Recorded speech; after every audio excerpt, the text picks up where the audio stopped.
This is Power Brands, the symbol of brand excellence which celebrates and recognizes the power that makes a champion. Welcome to the launch of Power Brands Global London International Forum for Equality Contentra Technologies USA presentation, a CICR Europe initiative and in association with Plan Man Media India. Ladies and gentlemen, my name is Adrian and along with my colleague Ellen, we are going to be your hosts for this evening. We'd like to welcome you to the Kia Oval, home to the Surrey County Cricket Club since 1845. Could you please welcome back to the stage Mr. Arundam Charles.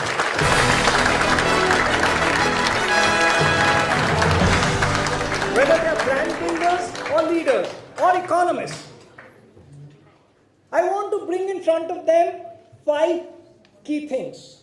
5 things that I believe are going to shape our future.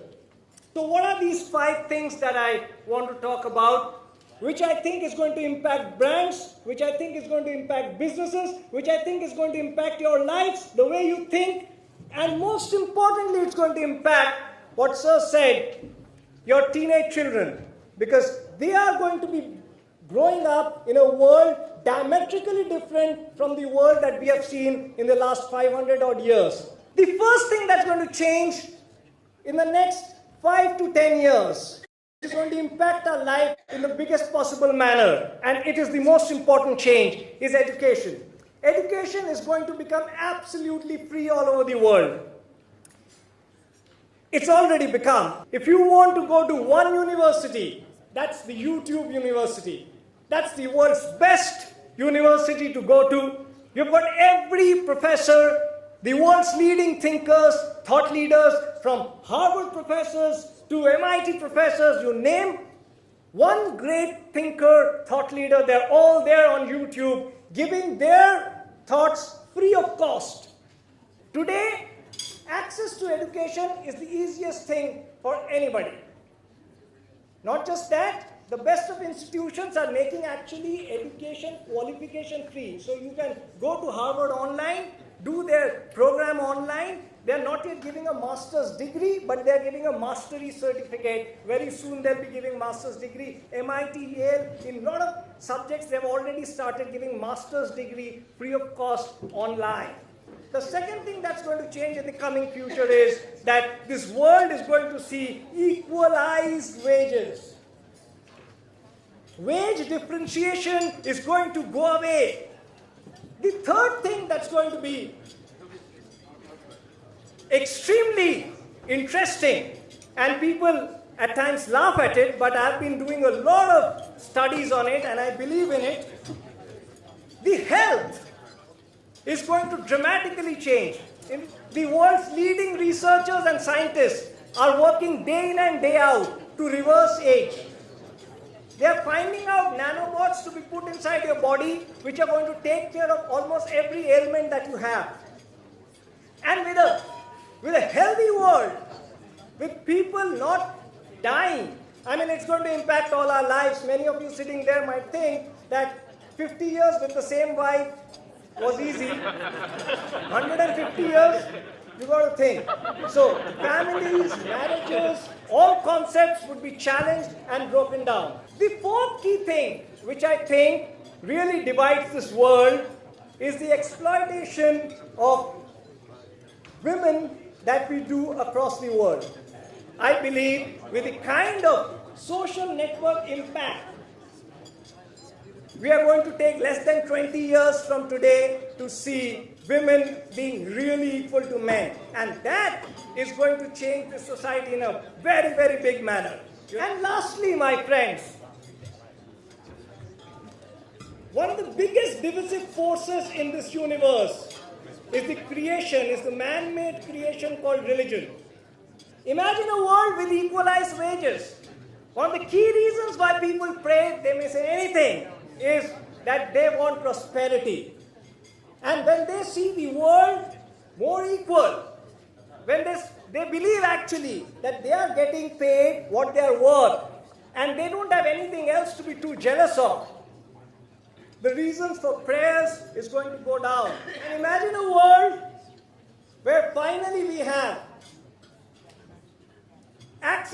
eradication, health not being a reason to worry, gender equality, equalized wages, and diminishing religion, and hopefully one day eradication of that false concept called religion. If you want to be a part of the future and remain a big brand, you've got to be a part of a thought-changing, thought-leading process, and this process has to take care of these 5 people. Ladies and gentlemen, can I please welcome to the stage Professor Rita Chowdhury.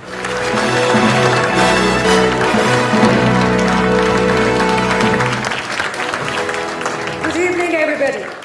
Tonight is a celebration of brands. Tonight, but, is also a celebration of you. You, the brand makers, who dared to dream a dream. You, the brand makers who dared to fail but never called yourself a failure, because, as in life and so in boxing ring, you may get knocked out very hard.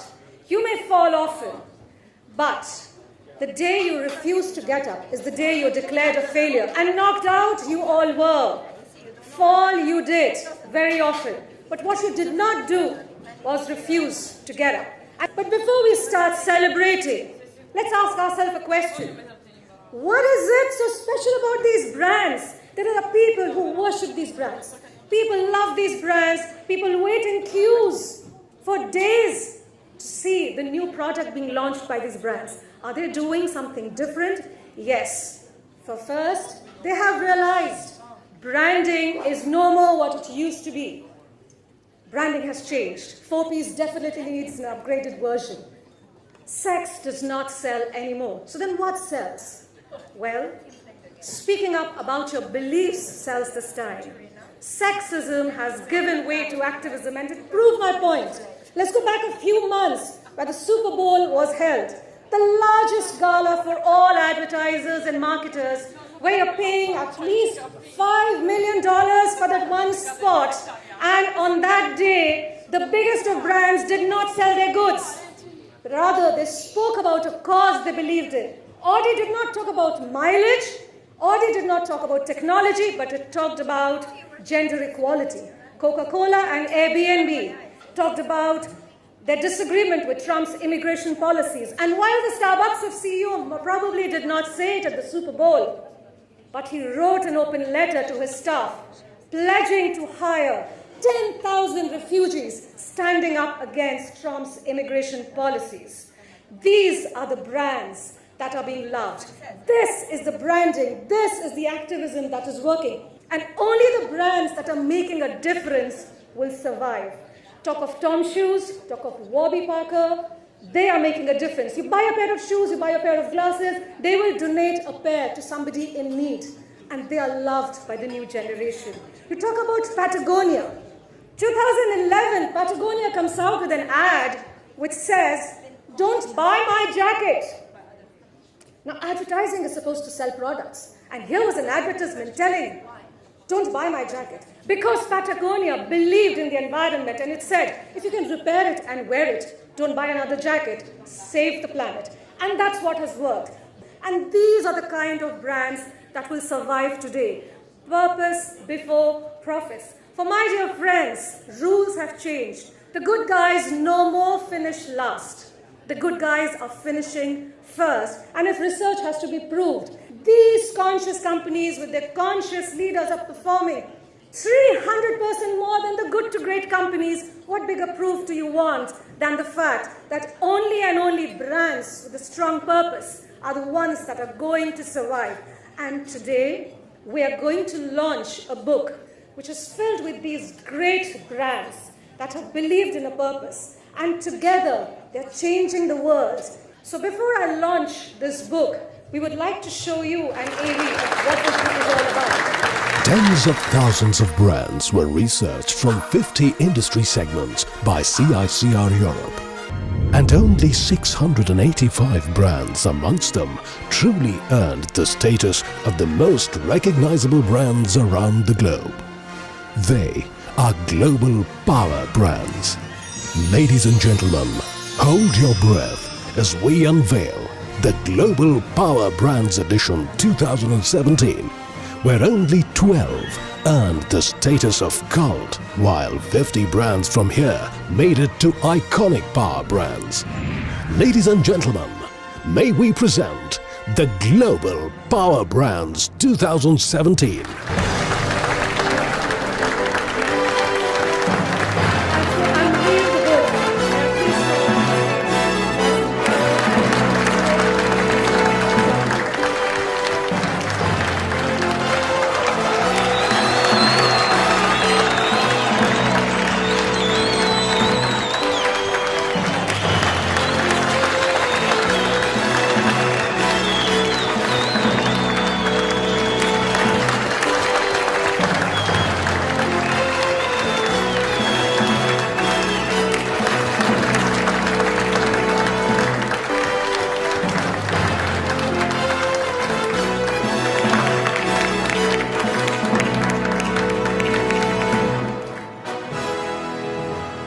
Today, I'm going to share a story of a man who has only given. In the second week of January of 1958, Malay Chaudhry arrived in Leipzig with a scholarship from Calcutta University to study Indology.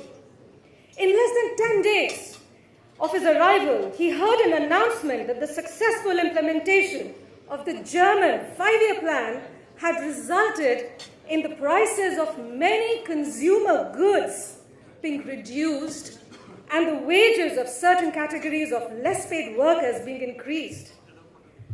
That was the moment.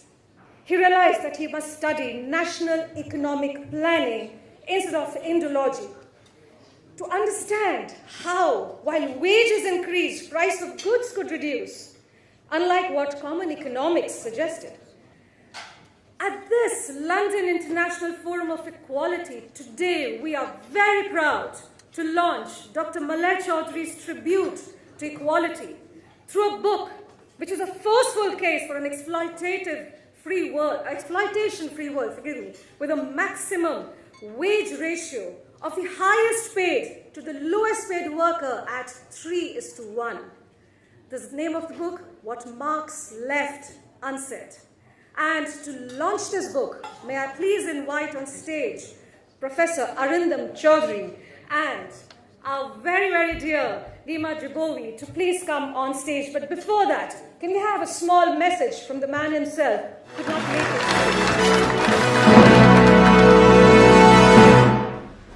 This book is the result of my 30 years long interaction with my students after I came back from Germany and founded the Indian Institute of Planning and Management.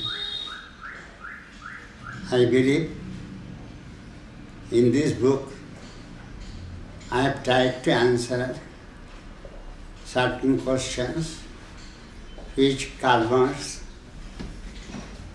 overlooks. He spoke of to each according to contribution so that there is no exploitation in society. But he did not indicate how to measure the contribution of each individual. As a result, in different socialist societies, they set their own standard. In the Soviet Union, to begin with, they decided that the highest wage could be 10 times more than the lowest wage. In China, it was 5 times for the highest wage earners than the lowest wage earners. These were all arbitrarily decided. In this book, I have tried to remove that arbitrariness and set certain standard so that one can more or less precisely measure the contribution of individuals.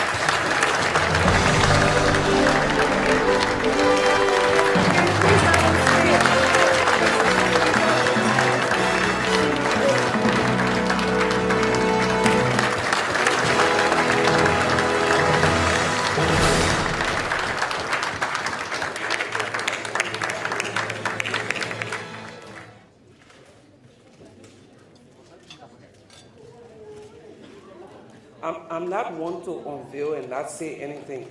In as much as I'm not an economist, I'm a peace activist, and once I see economic justice, I recognize that this is something that is important in our world. A month ago, I came back from Mozambique. And if you know Mozambique, you know that it's one country in Africa that went to peace 22 years ago. 22 years later, they've gone to war. We've just launched a new program at Columbia University, myself and some others at the Earth Institute. And we've done a research, or we started a research looking at why Mozambique went to war, the missing piece of peace.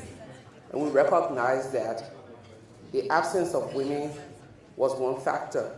And the second factor, economic justice. And I think in the world that we live in today, people tend to forget that if we do not have economic justice, we can definitely not have the peace. I pronounce or declare this book duly launched.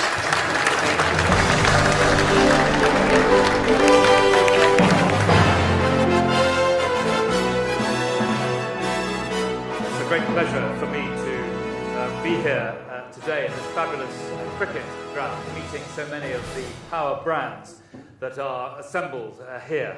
You've asked me to talk for a few minutes about international development. The aim of development is to tackle conflict, to stop it starting. Once it's started to bring it to a conclusion, and once it's over, to reconcile people and bring them back together again, which was the reason I first went to Rwanda. And I know that you have been kind enough to present a prize tonight to Project Umubano. It's really a prize recognising the role of the Conservative Party in Britain for its actions in Rwanda and in boosting international development.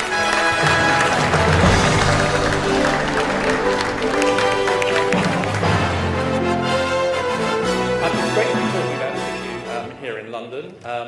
The Mayor, Sadiq Khan, I think would definitely agree with me that it is one of the truly great global power brands in the world. And I know that Sadiq would really wish me to welcome everybody here this evening, but also in particular all those who have come to London who are not from London for this evening, and also to thank the Oval for their hospitality as well.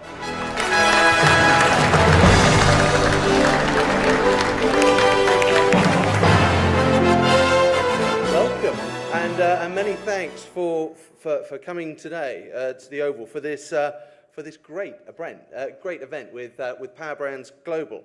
It's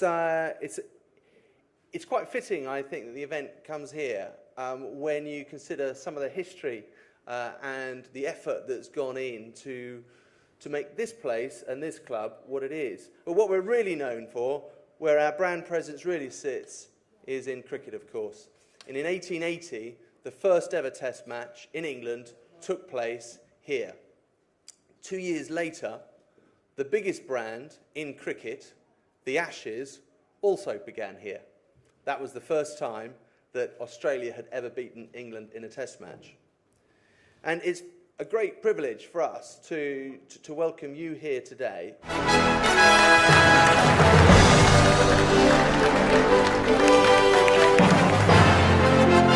It is amazing how one individual and one experience can change your life. And so Andrew twisted my arm to come out to Rwanda and put me at this school in probably one of the poorer parts of Kigali.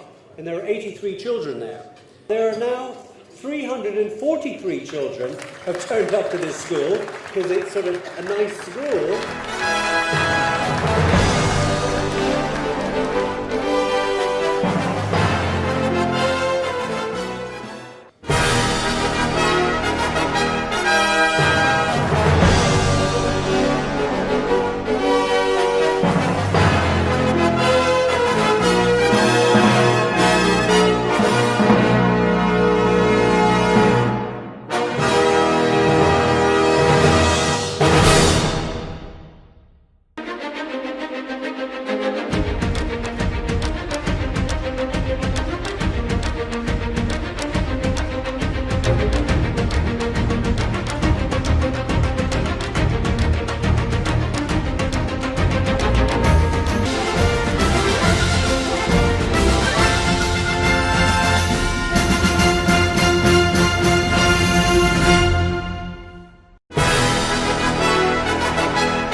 Ladies and gentlemen, may we now present to you the super leaders from all walks of life for their outstanding contribution towards the industry and society, and for powering the globe on an ever-evolving orbit, as we induct them into the Power Brands Hall of Fame. Ladies and gentlemen, our first award in this section is given to a woman who to many of us will need no introduction. Lima Gabawe is one of the world's highest profile peace and women's rights activists after her 2004 mass shooting helped push Liberia from a state of civil war to a place of peace.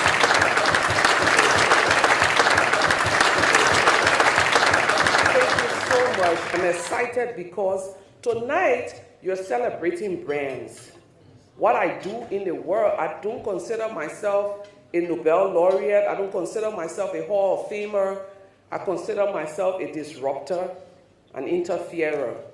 And what I do with the young people that I work with from here in the UK a few weeks ago at the Winchester University and other parts of the world is to tell them to find their brand. And what brand do we want our children to have in this world? It's not the brand that says it's okay to be rich and forget about the poor. It's the brand that says you have to be a disruptor. Turn discrimination upside down. Turn sexism upside down. Turn racism upside down. Use your voice. Be your personal brand. So as we celebrate Power Brand, I'm asking each and every one of us in this room, have you identified your personal brand? Because my personal brand is to interfere. Thank you. Is one of two wicket-keeping batsmen here this evening, although I hope Alex Stewart will forgive me for saying that it was Kumar that was described by Brian Lara as the best wicket-keeping batsman. But tonight, Kumar, it's not your cricket that we're here to say thank you for, but it's your support for the Sri Lankan-based charity, Foundation of Goodness. On behalf of Kushal Gunasekera and the Foundation of Goodness, Kumar Sangakkara. Thank you very much. Ladies and gentlemen, I've been peripherally involved with the Foundation of Goodness since the year 2000. I became a trustee soon afterwards. We started in a very small way with about 150 families that we supported in a small rural town in the south of Sri Lanka.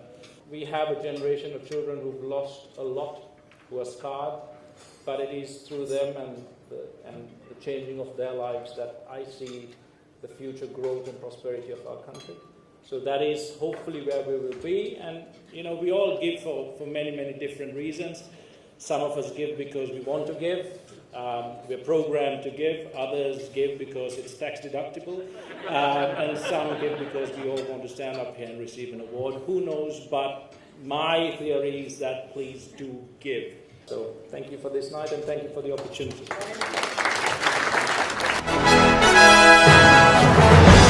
Professor Sir Robert Worcester was the founder of Mori and is now the chairman of Ipsos Mori. That's probably enough to get him an award in its own right.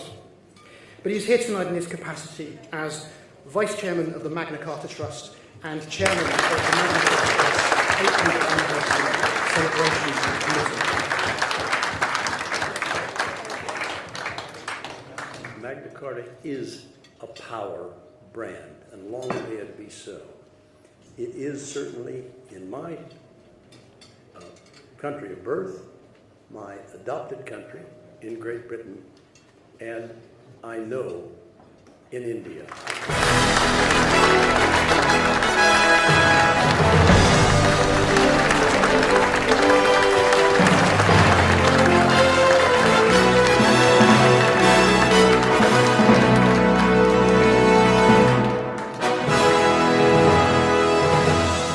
Well, really, I do not have much to say, just to express that I am really delighted to be here, and on behalf of my friend Elias Figueroa, to receive this award. We are humbled, and I say we, and I'm speaking on behalf of our Executive Board, our General Assembly, Elias, and our CEO, who are so passionate in bringing this movement across the world.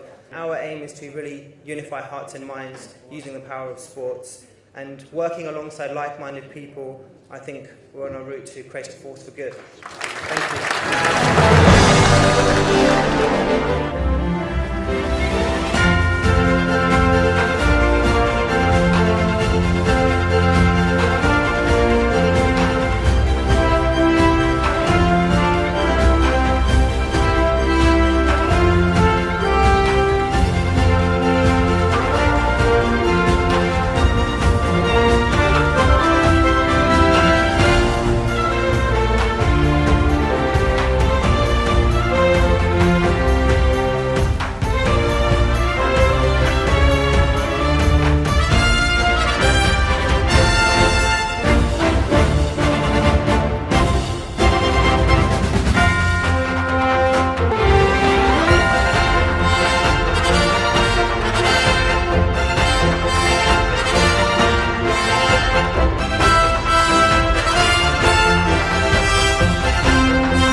At Hero, we started off as a very small company in 1956 when my father and my uncle came from Pakistan with little education, no capital, no network, and built a $7 billion business with 45,000 people in North India.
Ladies and gentlemen, thank you very much for coming. Please show your appreciation to all these smiles.